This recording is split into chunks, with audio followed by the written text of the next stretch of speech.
Greetings and welcome to 303. We are in Senior English A, and we now turn to page 672, 673 of your hymnals. And we are looking now at the final text in our Senior A, volume number 1, the Anne Finch offering, A Nocturnal Reverie. Now, Anne Finch, and you can see this picture of her on 672 and a little bit of background information, the Countess of Winchelsea. And notice that here we'll have her dates, 1661 to 1720. Let's read a little bit about her. Anne Kingsmill Finch, Countess of Winchelsea, lived in an era that rejected women intellectuals. So let's point this out, and one or two of you have already pointed this out as well in our conversations. Why aren't we reading more women? Is it that women were not writing? Well, of course, Tilly Olson's classic essay, Silences, talks about why it is the case that so many females were not given the right to be published authors. Why? Because men, of course, owned the publishing houses, and those men, of course, shared a number of things in common. The color of their skin, and of course, the size of their pocketbook and the power that they had. But notice here, we're going to have a woman, a female author, writing. Even her friend, Alexander Pope, poked fun at her, satirizing her as the character Phoebe Tlingit in the play 3 Hours After Marriage. Despite this mockery, Finch pursued her interest in poetry, publishing a volume of verse 1713 during an era when publication by women was rare. So let's just write this down right away. Anne Finch is an amazing woman in that regard alone.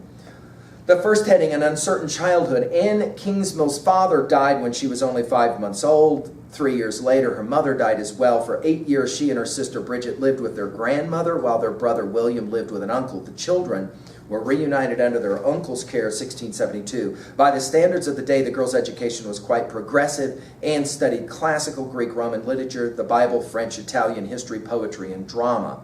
The next heading, A Poet and a Countess. In 1682, Anne Kingsmill left home to become a maid of honor to the wife of the Duke of York, later James II. In the Duke's household, she met her husband, Heinrich Finch. When James II was driven from power in 1688, the Finches endured a period of poverty until Heinrich Finch inherited the title Earl of Winchelsea and an estate at Eastwell in Kent. Many of Anne Finch's poems celebrate the rural pleasures of Eastwell. So let's write that down. She likes to write poems about the countryside. Though she was not the most famous of poets, her work had an impact on later writers. In 1800, Romantic poet William Wordsworth, who we'll study in Senior English B, praised her in the preface of his groundbreaking book, Lyrical Ballads. So let's just point out, she gets mentioned in Lyrical Ballads, which will become one of the classic texts of English Romantic poetry. Now, the poem is called A Nocturnal Reverie. Let's go ahead and jot down the title and then define language here. Of course, nocturnal is evening. Reverie here just simply means musing or thinking. The one thing I do want you to write down really quickly at 2B is in this poem, I want you to notice two things. One, I want you to notice that we have a certain understanding of the 5 senses solicited. This will have to do with mood and tone in this poem. What you can see, what you can taste, what you can smell, etc., etc. So you'll want to pay attention to this. Some students will even annotate this at level 1 by writing down all 5 of those senses. Smell, sight, touch. And then every time in the poem that one of those are mentioned, they jot it down. The other thing let's point out really quickly is notice that we do have some rhyme scheme going on here. So for example, wings, I'm looking now on 673 with you. Line 3, last word. Wings, notice line 4, sings. We've definitely got some rhyme scheme going on here. Let's pay attention to the rhythm of this poem as well. In such a night when every louder when, ba-bum, ba-bum, ba-bum, ba-bum, ba-bum. That is to say iambic pentameter as well. So she's playing a very similar game. Let's go ahead now and take a look at the poem. We'll just read the poem and then we'll exegete as we go. In such a night, when every louder wind is to its distant caverns safe confined, and only gentle zephyr fans his wings, and lonely Philomel still waking sings. Or from some tree famed for the owl's delight, notice we have owls again in this poem just like the last one, she hollering clear directs the wandering right, in such a night when passing clouds give place, or thinly veil the heaven's mysterious face. When in some river overhung with green, by the way, let's just point out the number of times that the word when is used here. In other words, when in the evening, when all these things are happening, and again, the list of the poem is going to go on. And then finally, we're going to get to a then at the very end of the poem. When in some river overhung with green, the waving moon and trembling leaves are seen. This is an interesting adjective, trembling leaves. In other words, a little bit of breeze moves the leaves. When freshened grass now bears itself upright and makes cool banks to pleasing rest invite. Next to the river, you have the nice grass that you sometimes like to lay down in. When springs the woodbine and the bramble rose, different flowers, and where the sleepy cowslip sheltered grows, whilst now a paler hue the foxglove takes, yet checkers still with red and dusty breaks. And again, we're talking about thickets here, overgrown thickets, right? When scattered glowworms but in twilight fine show trivial beauties, watch their hour to shine, whilst Salisbury stands the test of every light in perfect charms and perfect virtue bright. Your footnote, by the way, at number 4 there says that this Salisbury may refer to Lady Salisbury, a daughter of a friend, and not to the town necessarily of Salisbury.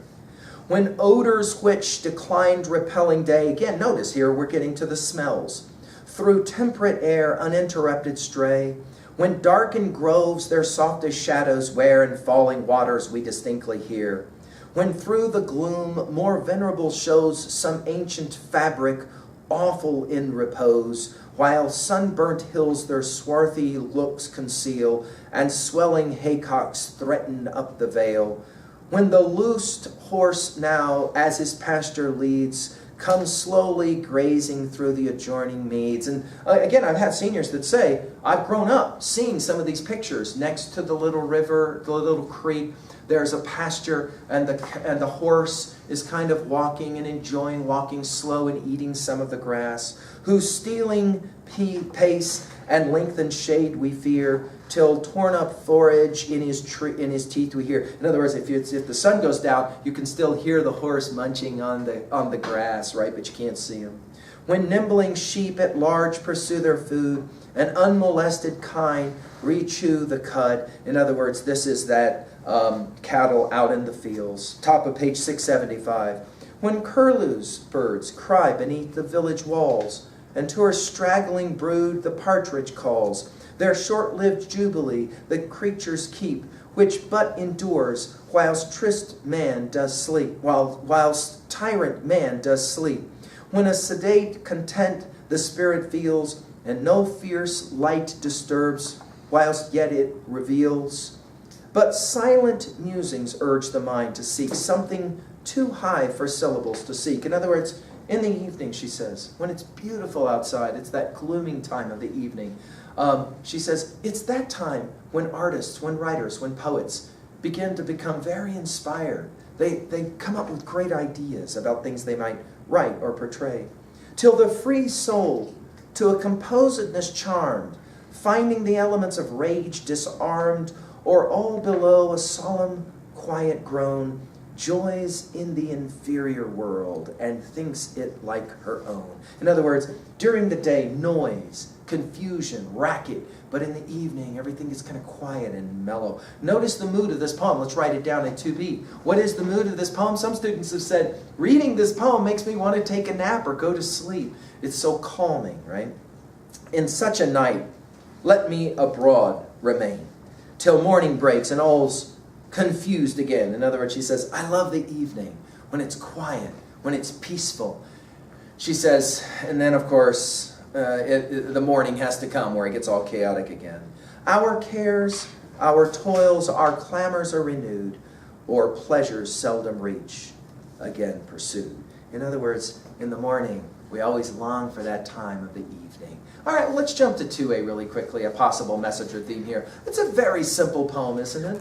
Jot down what is for you the primary message of a poem like this. Maybe we would say the beauty of the evening, the calming presence of evening and nighttime, the time when artists gain inspiration, because so regularly there's the noise of the day and now the calm, the quiet of the evening.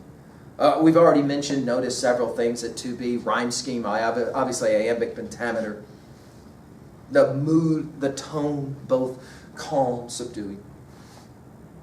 Let's jump to level 3 really quickly. What is for you, 3A, relationship to other titles? What is for you your favorite movie about this time of the evening? Is there a movie that has a scene that somehow captures that time of the evening that's so incredibly beautiful and so haunting, we might say? What is for you your favorite song about the evening, the late afternoon or the evening, and the time of night, maybe we would say? We might think, if we're adding a text here, Shakespeare's classic Midsummer Night's Dream, where so many things happen in that evening and nighttime, right? When all the fairies come out and start playing and all of that. Finally, 3B, a personal relation to this text. What is for you your feeling about this time of the day? What is your favorite time of the day? Some students will report favorite time of the day is in fact this time, this evening time, when everything is finally calming down and I can finally rest. Some seniors will say, nighttime is rough for me now that I'm a senior. When everything starts getting calm and quiet, I can hear my thoughts, and sometimes those thoughts disquiet me. They make me worry about my future or whatever, and I have trouble sleeping. Other seniors will say, favorite time of the day is definitely the evening, when I can finally be alone. I don't have all that chaotic noise. Our cares, our toils, and all of our clamors are somehow gone away. And then, of course, the morning, and it comes again, which does beg always the question as well. Are you a morning person? Do you like to get up in the morning and meet the new day? Or are you inclined to want to stay in bed and wish that it could go on more sleep for a while? All right, there you go. Thank you.